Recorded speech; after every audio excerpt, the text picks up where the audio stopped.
This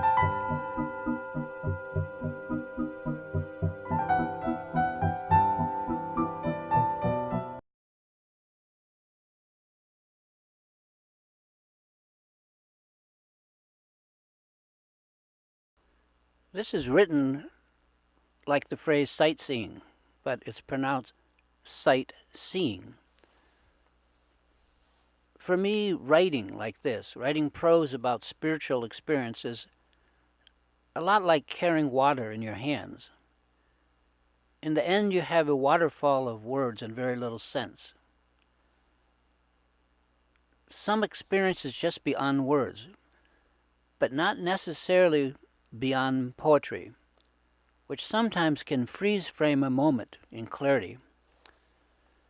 For me, my real interest in poetry started back in the mid-1960s when I was going through a lot of internal changes and I was going through them so fast that no amount of writing could ever capture them. To me, that's why poetry exists. You might think that prose, with its many more words than poetry, would ultimately be able to describe anything. But I have found this not to be true.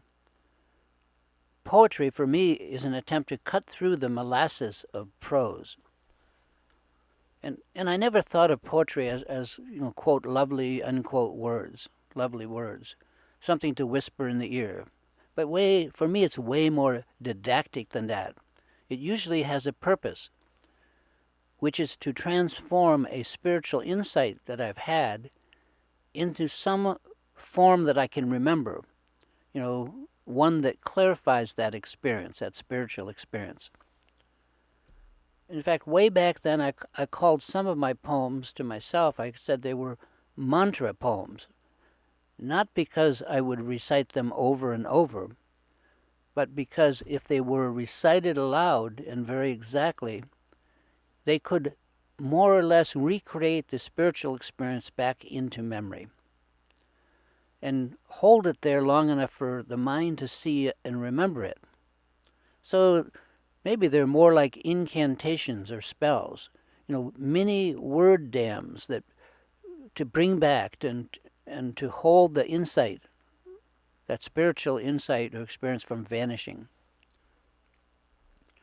I also found that the few friends with whom I would share poems or recite them to did not consider it, in their eyes, actual poetry because it was too hard to grasp, and the sound of it sometimes seemed to verge on nonsense.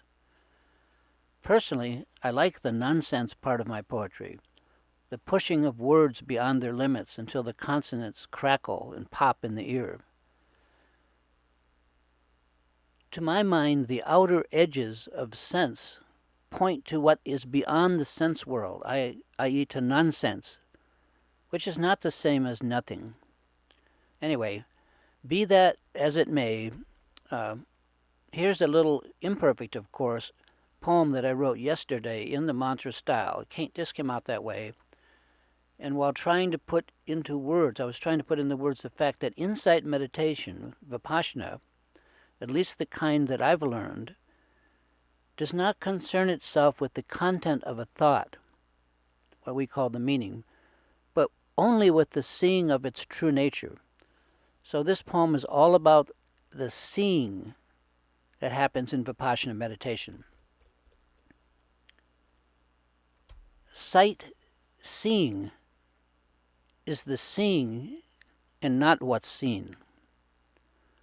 When sight sees itself, nothing can be seen except seeing itself.